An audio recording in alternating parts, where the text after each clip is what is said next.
What's up, guys? So today I want to do something a little different. The new chapter of Dragon Ball Super's manga released today, chapter 75, focusing on Vegeta and his new form. You've probably heard of this by now. It's been all over Twitter and Instagram, YouTube, all over social media, blowing up due to spoilers and sheer hype. So I wanted to somewhat review it, but also discuss the new form and kind of why Vegeta fans were mad, still kind of are mad, and in my opinion, shouldn't be that mad. So this chapter picks up immediately after the end of the last chapter, with Vegeta introducing his new form, a form taught to him essentially by Beerus, whether he learned it through training or Beerus taught it to him himself. He learned this form through Beerus. And appears to be some essence of a God of Destruction form.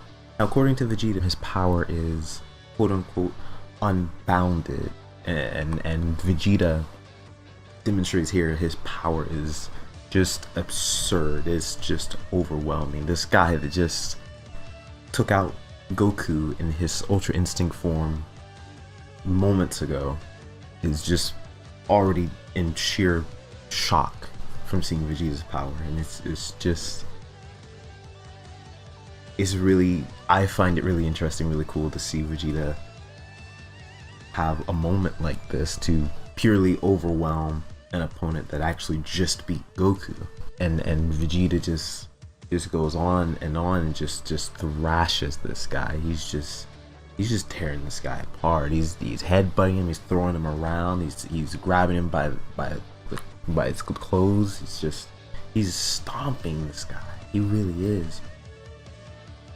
And Vegeta it explains to him in the midst of battle that this form of his is like, he grows stronger the hotter his battle soul burns. Essentially, the more engaged he is in combat, the more his Saiyan pride rages, you could say, the stronger he gets. And that's really interesting. It's in a sense, he has unlimited power, at least going by his statements. It could just continue growing based upon his own engagement in battle, his own heat of battle. And you can see throughout the fight he's growing consistently stronger and stronger. I mean, the guy is just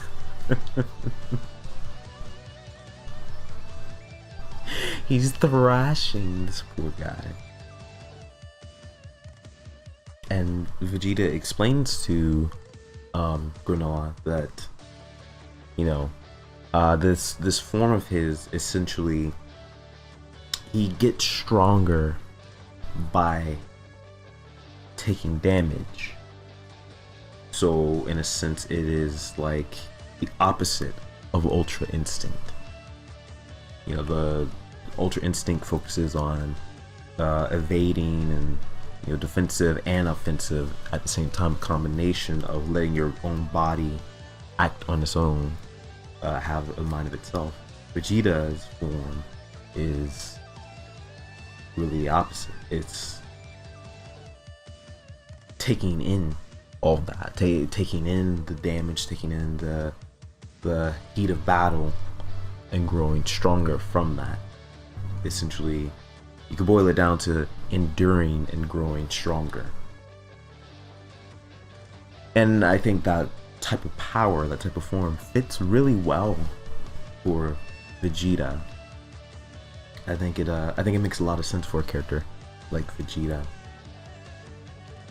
Now, I don't really intend to review this full chapter of the manga. I'm not exactly like a manga reviewer, but I wanted to show Vegeta's entire fight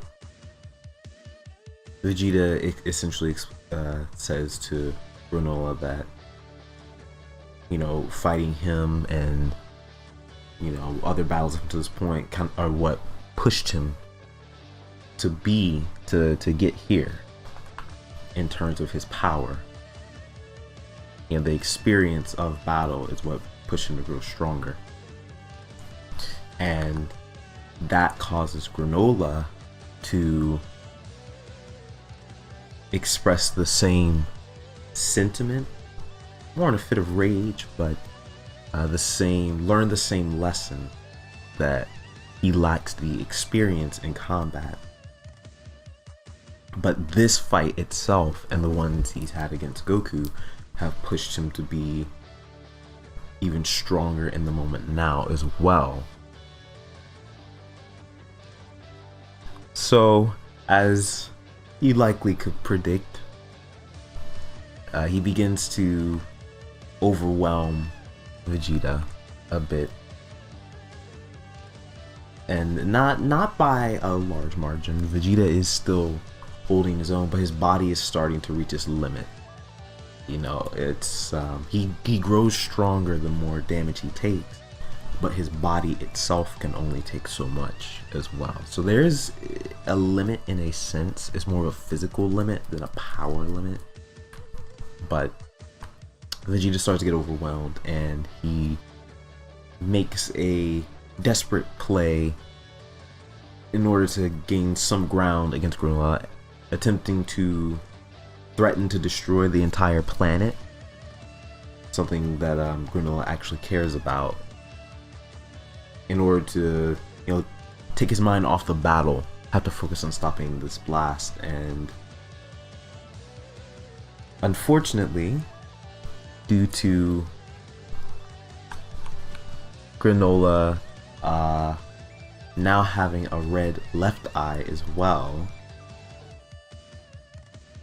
he is more than capable of destroying Vegeta's blast and stopping him at the same time.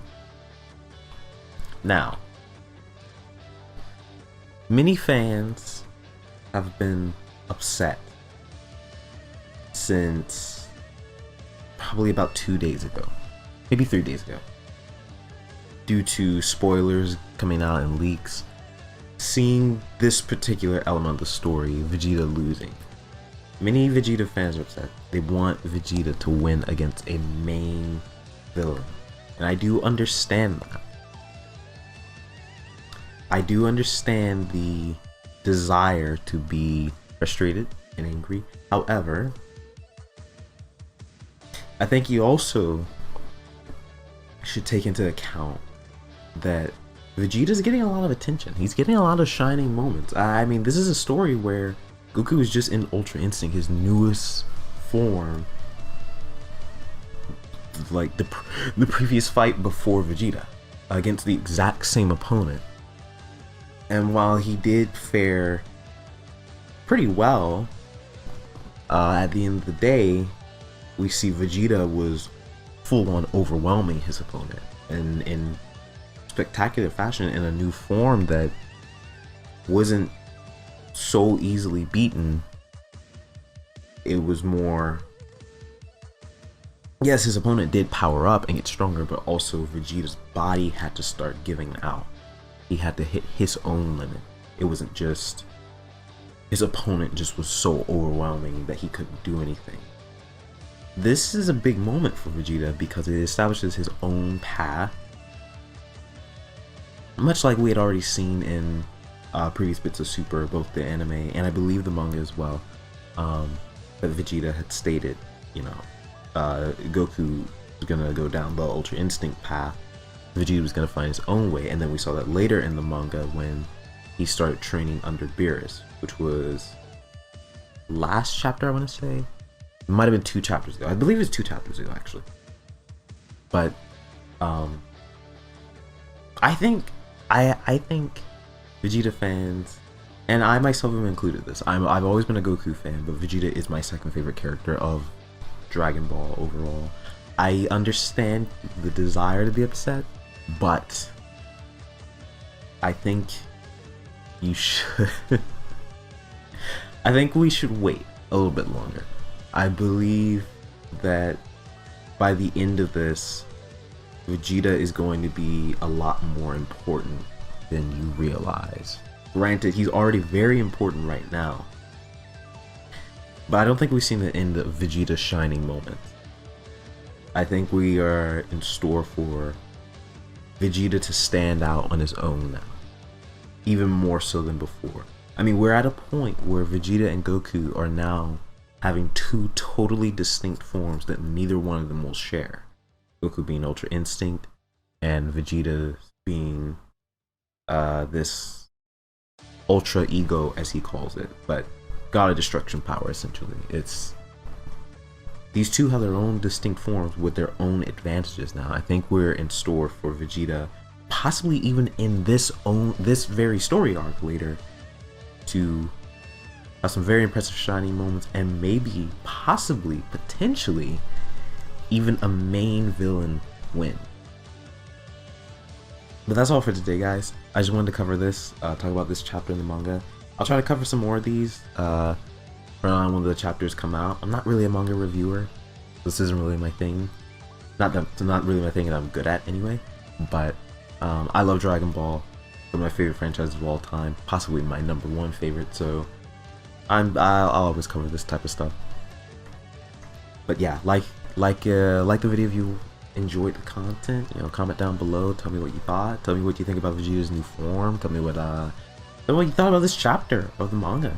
You know, did you like it? Did you read it? Are you going to read it? You know, it's free on viz.com for now. I suggest go checking it out. And yeah, subscribe, and I'll see you guys later. Peace.